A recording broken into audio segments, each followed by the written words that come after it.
3, 2, 1. Here we go!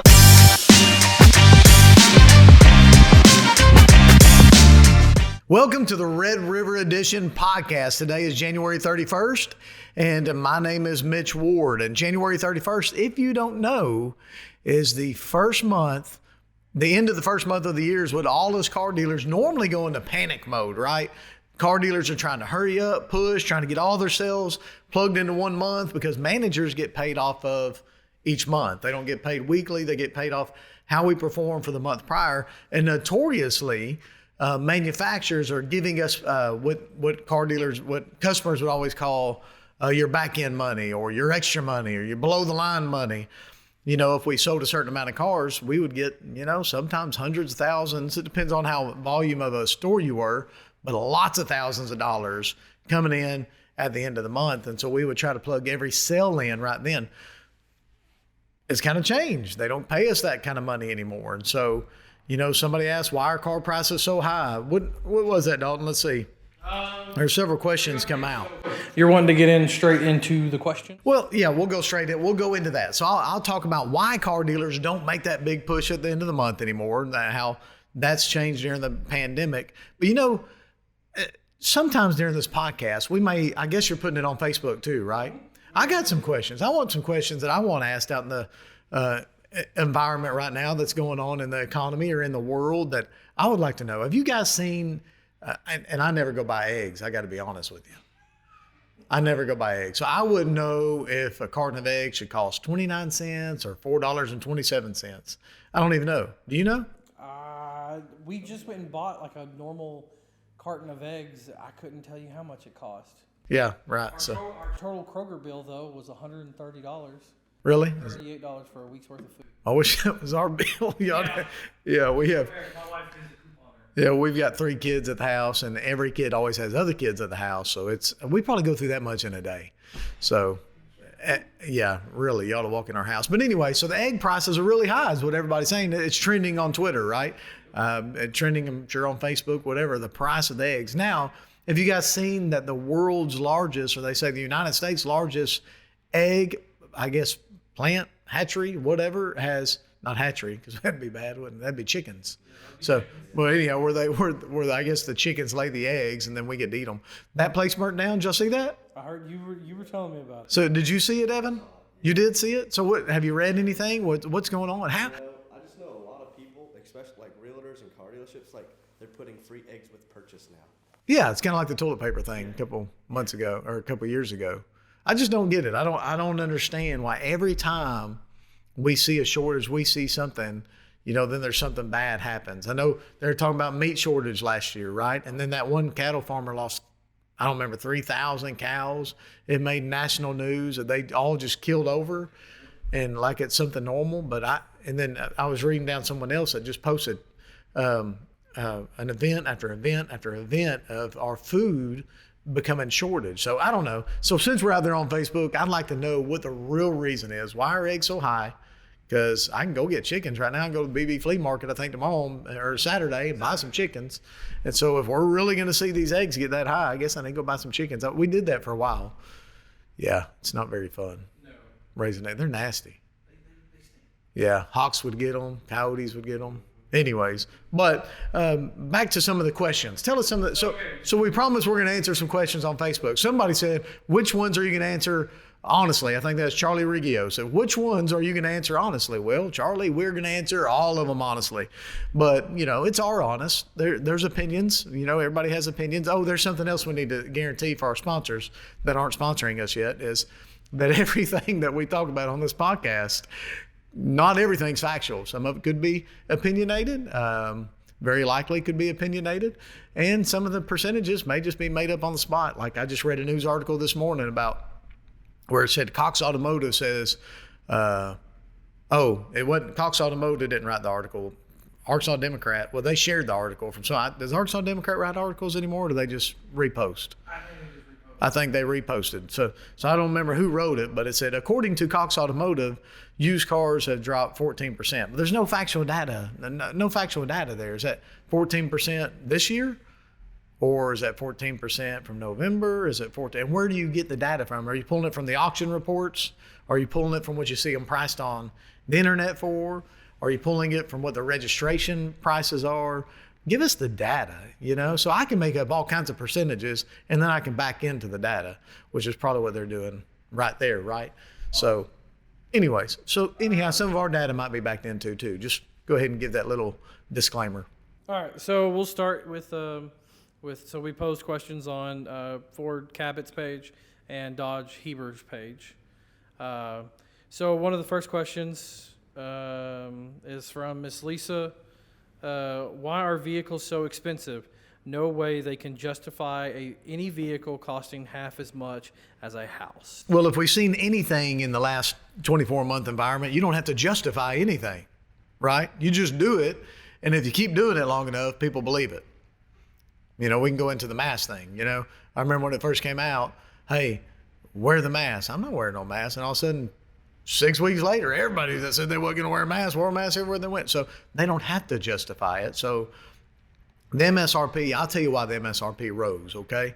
Because in 18 months, 18 months ago, again, this time frame may be a little off, but we had a shortage. During that shortage, say a used charger cost $4,000 more, I would sell you a brand new charger for $31,000. And I'm out of charger, so I'm going to auction. I'm buying it back for $34,000 and $35,000. So then, and then I'm putting it online for $36,000 and $38,000. Which brings me to, did we ever put out there on? Let's do this today if we haven't done it on social media, a questionnaire, and on Twitter you can put questions, a poll of how much money you think a new car dealer should make on a new car, and how much, and then have another poll on a used car, and have it range from 0 to 2,000, 2,100 to 3,000, 3,100 to 4,000, or 4,000 or more, and let people choose options of what they think a consumer should make or a dealership can make. Can we do that? So, okay. Anyway, so we're giving $4,000 or $5,000 more at the auction for a car. So, and the Broncos, man, those little Broncos came in. We would sell those and they're great price vehicle. They'd be $29,000 for a loaded up Bronco. Well, heck, it'd be at the auction. I'd have to go get $44,000 for that. So dealers just started marking them up. Said, what do they call it? Market condition, markup, or whatever. Limited availability, markup, market adjustment, markup. We called it common sense. And what we were doing for a while was we would actually print the used value on the Bronco, stick it in the window, and we'd sell it to you for the used value. So what it's worth, if you drove it off and put 2,000 miles on it, here's what it's worth. And that's what we were selling it to you for. And if you bought one of those cars and you come back, we're going to try to take care of you, right? So I've told my guys, hey, if somebody had to overpay for a vehicle at that time, we're going to make sure we take care of them when they come trade. And so it was just a market we were navigating. So Ford mainly said, Ford dealers, you're not going to be able to mark up these vehicles. You can't mark up if you keep marking up these vehicles, we're going to quit selling them to you. Which those are mainly on Raptors, and that they were marking up $50,000, or the new Mustang, that came out, the GT500s, they were marking up $50,000. But so what did Ford do? They marked up the MSRP. What did all the manufacturers do? They marked up the MSRP. So they made the car dealers look bad for asking a temporary market adjustment. They talked about them bad. Really, Jim Farley talked about them bad. And I don't think any of the other manufacturers did, but they got on board and they chose to increase the MSRP. That's where we are today. Dealers can't really mark up a car anymore because the manufacturers have taken all of that out of the vehicle. And so there's where the MSRP's so high. Might be my opinion, but it did. You can follow the facts, and it's the truth. It did. It started here, and now it's up here. Next question. So, James has asked, what will happen with the vehicles waiting for chips before they can be sold? That's a great question, James. I don't know. Is this like the eggplant we were just talking about? We heard about it catching on fire, but all we do is see it on social media. Where are the facts? I want to go there. I'm take the kids. If we was homeschooling, we'd go on an educational trip, see if this really caught on fire. We go on an educational trip, see if there's really vehicles sitting on, I guess it's a Kentucky Raceway, or something about like one of the racetracks. Right, somewhere that we see on social media. Fox News has done reports on it. CNN's done reports on it. Over the last 24 months, we've seen these reports. We've actually, of car dealers, Ford manufacturer dealers, have signed an agreement 2 to 3 times, I believe 3 times, telling Ford, yes, we will take those vehicles and you can store them on our lot while we wait on chips. 3 different agreements. Never seen the first vehicle. So I don't know if maybe those, I would assume they're 21 models. They're built in 21. So maybe they just can't get the transportation companies, because I know we've seen a shortage of drivers, a shortage of transportation. I can't get my cars out of Memphis in a timely manner. Of course, we see what's happening in Memphis, so there could be multiple reasons there. But from Mexico, from the port, we just can't get anything. So maybe that's the reason. I don't know what they're going to do with them. I do know this. If there's thousands and thousands of F-150s, they better be smart. They better think about it, because if they just dump them, that's gonna really hurt the value of vehicles a whole lot worse than what Biden can do. That's funny. Biden. Yeah, right. Yeah. But it will hurt. I would assume if it was me and I had these cars, I'd work out a deal with the fleet companies and I'd say, hey, I'm going to sell these cars to you at a discount. You're going to have to put 60 to 70,000 miles on them before you sell them. And the fleet company and the Hertz and, Enterprise, they would have to say, okay, because if not, what we've already seen Hertz do, or Enterprise or any of them, they'll get them and sell them real quick within 2,000 or 3,000 miles to make their money. So they would have signed a contractual agreement that they won't do that. That would help hold the value and quit the value from dropping for some time. I mean, look, Ford, if you're looking for a new CEO, holler. Hey, he did comment on our. He did. Yeah, thanks, Jim Farley. That Mud and that Lightning. If you hadn't checked out the Lightning video Mud or the Raptor video Mud, you need to go to our YouTube page and check it out. It's pretty awesome. So Angie, I hope I'm saying these names right. Why would a used vehicle with over 100,000 miles cost as much as a new one? And more important question: how would you mess up the name Angie? I went to Cabot schools. Why would a new vehicle with 100,000 miles, used vehicle with 100,000 miles cost more than a new? I've not seen that instance. I mean, it's normally a 20,000, a 30,000. Angie, if you can put on there, if you do listen to this later, give us a for instance. I can't see. Now I do agree with you. 100,000 mile vehicles are way too expensive, so they're ridiculously too high. But I've not seen where they cost more than MSRP. Maybe what you're talking about is a 15-year-old vehicle, right? Maybe a 15-year-old vehicle with 100,000 miles that now is worth more than it was at its MSRP level. Maybe that's what you're talking about. But I've not seen the instance where a 100,000 mile vehicle is worth more than today's MSRP level. I think a lot of it, and I mean, Evan, you look a lot of Facebook Marketplace too, but Facebook Marketplace is like a lot of people are like, oh, I've got, a square body or, an OBS Chevy truck, it's worth its weight in gold, and going to ask way more than it's worth. And I understand. There's nothing wrong. I've got a lot of vehicles that I'm sitting on that somebody asked me if it's for sale. Yes, but it's for sale at a price. Do you like it better than I like it? That's kind of thing. And there's a lot of cars out there that are like that right now. Toyota MR2 I got, square body Chevys.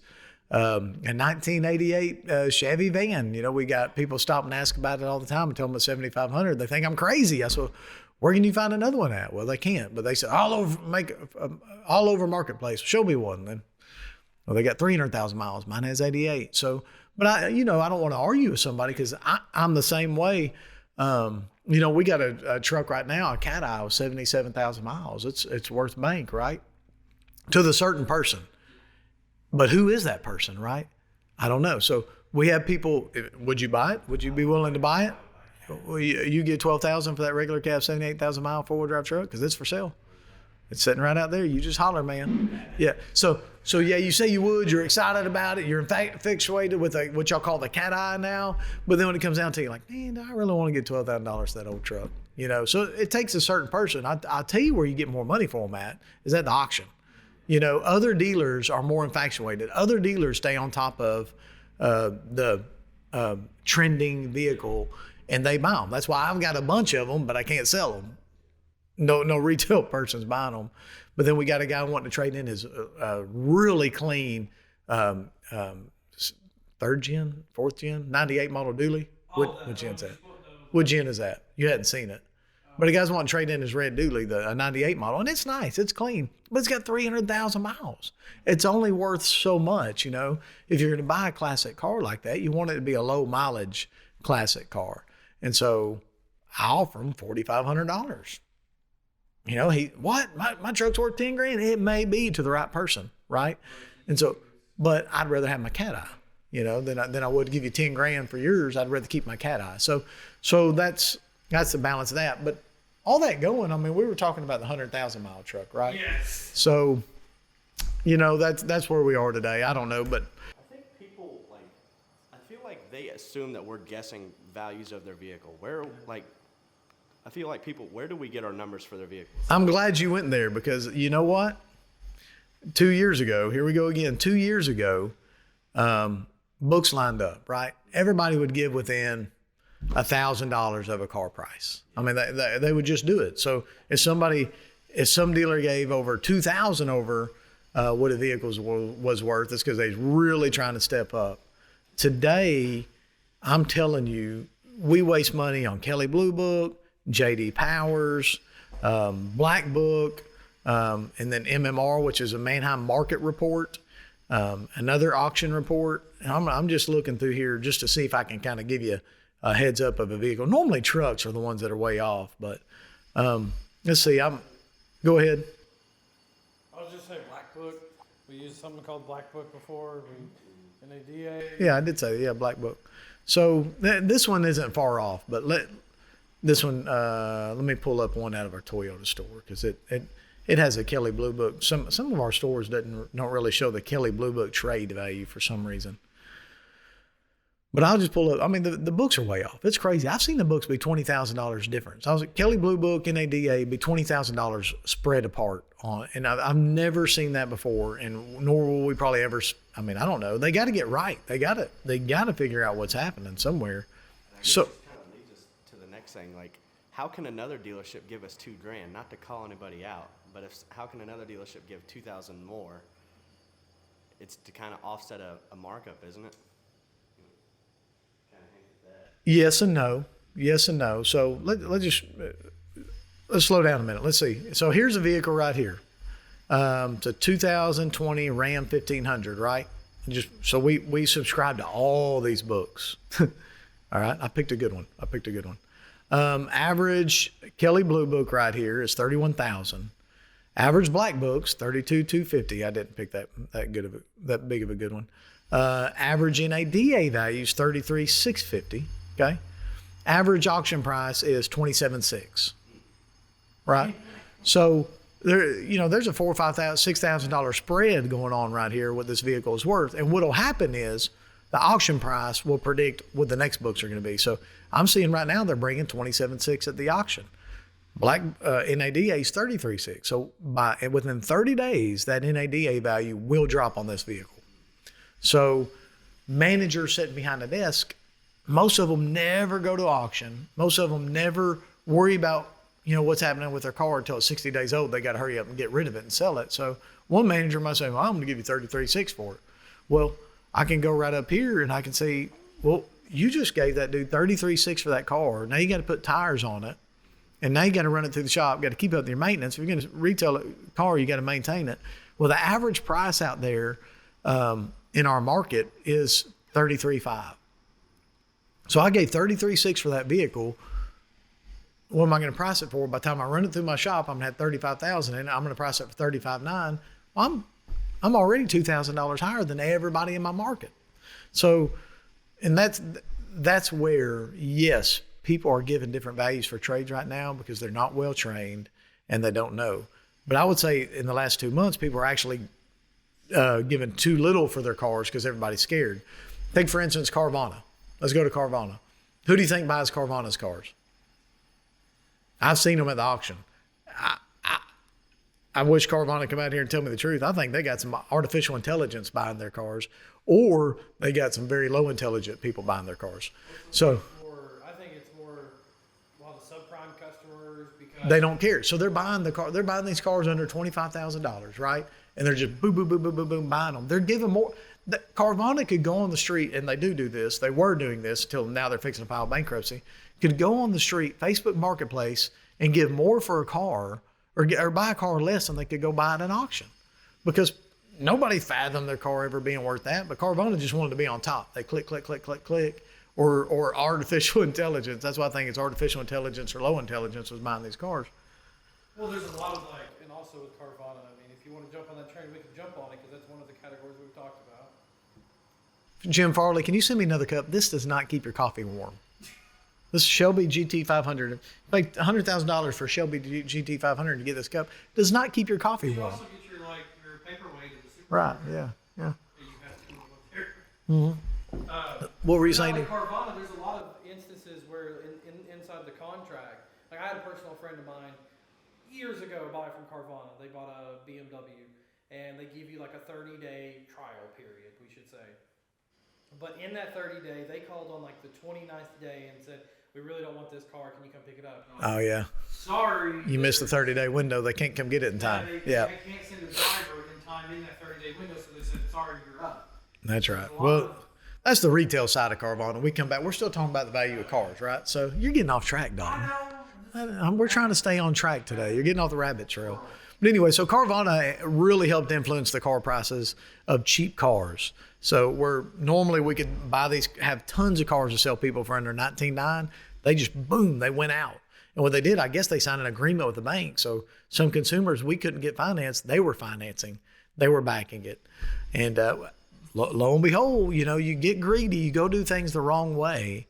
And now all the articles are coming out about Carvana has lost $500 million last quarter, and so they're saying the car prices have dropped like crazy. Carvana's fixing to go bankrupt. No, Carvana overpaid for cars. They put them on the market at an overpriced value. So good customers weren't buying them. They were, I wouldn't say good customers, but customers that weren't doing their due diligence weren't buying them. Customers that just wanted a quick financing experience were buying them. So, which brings us to, but they could do that because they spent bukus of money on advertising, making people think that they were the easiest buying experience. And then like your friend realized, they were not. Occasionally they were. They've been banned in 3 or 4 different states already because they won't give customers their paperwork. And then we've seen them multiple times.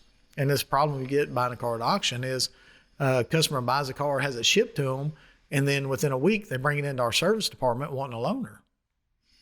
Well, I'm not. We're short on loaners. I'm not giving you a loaner. You bought a car from Carvana. Carvana needs to give you the loaner, and then the parts on back order, forever. So it helps to buy local. Helps to buy from people. If I sell you a car and it ends up being a piece of junk in a week, look, let's just get the car back. Let's just unwind the deal, right? Sometimes that happens. We don't know. They're all man-made. What was the saying you always used to say? You're not going to see Tesla or you're not going to see Carvana at your local community events? No, that's right. Yeah, I say that all the time whenever we sponsor. I say, that needs to be our new logo. Yeah, every time we sponsor anywhere, you won't see Tesla or Carvana here.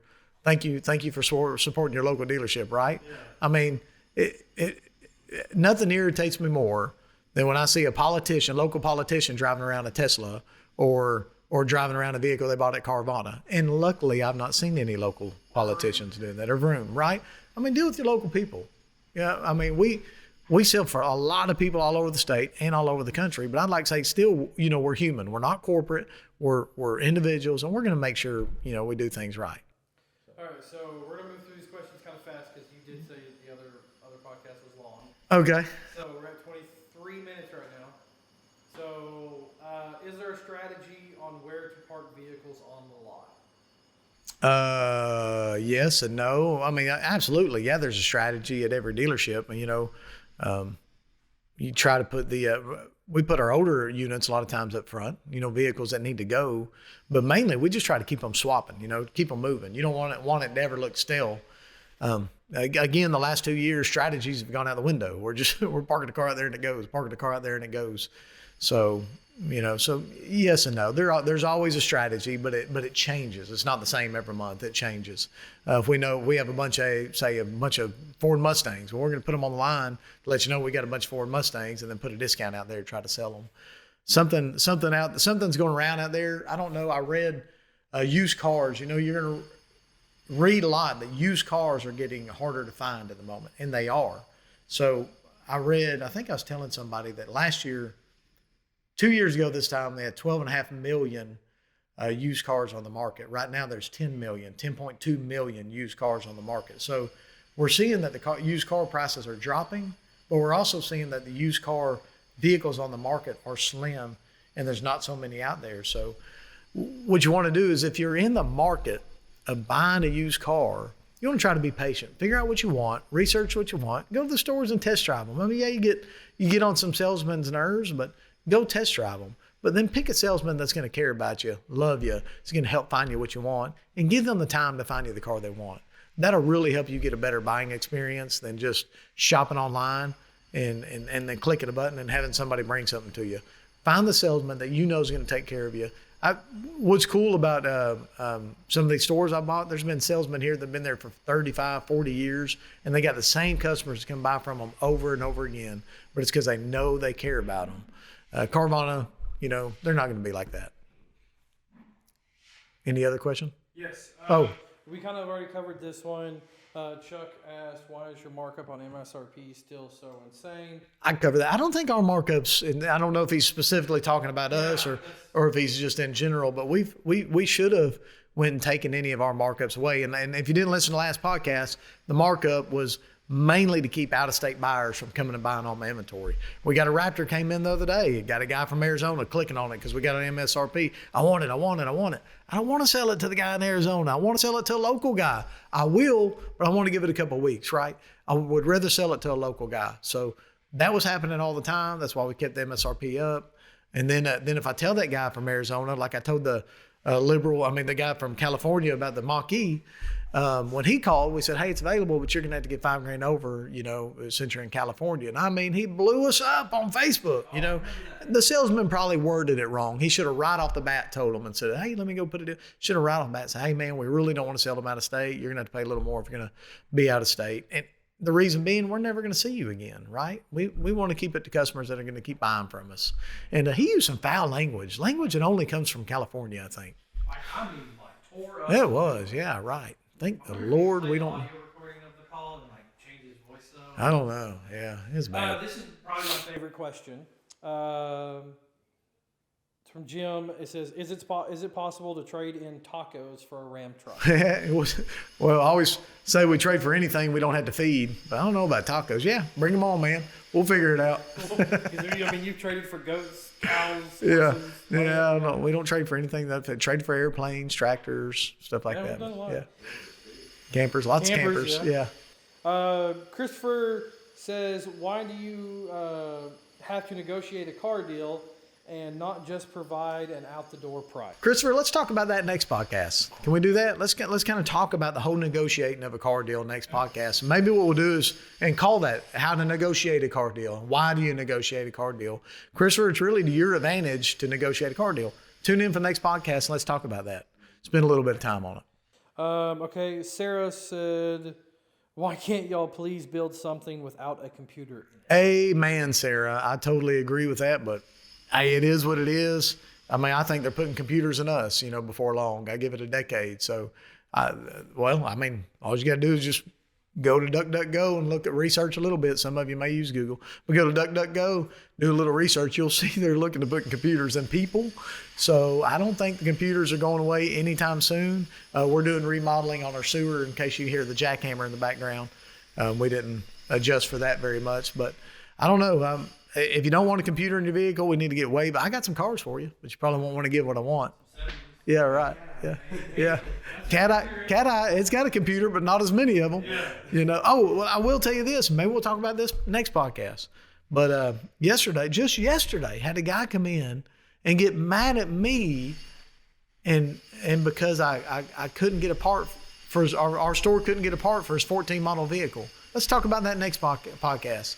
Let's talk about negotiating vehicles. So tune in next podcast. Negotiating on your vehicles, how to do it, and why negotiation is best for the consumer, and part shortages, and what we need to do about the part shortages. Let's tune in and talk about that. But okay, next one is we covered this too. Why are used trucks so Snoop Dogg high? Yeah, we've already talked about it. I don't know about Snoop Dogg high. There's a little gif of Snoop Dogg dancing. Yeah, I did see that. Snoop Dogg. Hey, look, Snoop Dogg. He plays a lot of music. we could talk about is we can have a whole podcast on Snoop Dogg and people alike. You know, they use their influence, and you can look in today's society and see how they use their influence the wrong way. You know, there's very few people that can smoke weed and do the stuff that these people do and be able to make the billions and millions of dollars that they make. Yet they influence our kids to think they can live their life that way. And they were just blessed and lucky, you know, that they can live their life that way and make and do what they do. But then these other kids start at 15, 16-year-olds smoking weed, and then they can't find a motivation to take the trash out. So kids, don't smoke weed. Listen to his music if you want until he starts talking about shooting somebody or you know, treating women bad. Turn it off, because that ain't what we're meant to do. Shoot people and treat women bad, right? But other than that, I like a lot of his old songs. You know, when I was growing up, it's pretty funny. Okay. Someone asked, why do you pay sales tax on a used car? Why do you pay sales tax? That's Justin Polizzi. He asked that question. Why do you pay sales tax? Because Bill Clinton came up with that. Bill Clinton said that. He did. Why do you pay sales tax on it? It is absolutely ridiculous. You've already paid taxes on that car once, and oh my gosh, let's go down this road. So, My thing is personal property tax is the dumbest thing in the world. In the last 2 years, somebody's buying a new Mustang, they pay sales tax. They get rid of it in 3 months. The next person pays sales tax, gets rid of it again, and pays sales tax. And so that's what's happening. But let me tell you something else, Arkansas, that's really hurting is when Carvana and Vroom and Gimme the VIN comes into our state and starts buying all these cars from the customers, and they're not trading into us. Guess what's happening? You're giving the consumer the sales tax credit off a new car, right?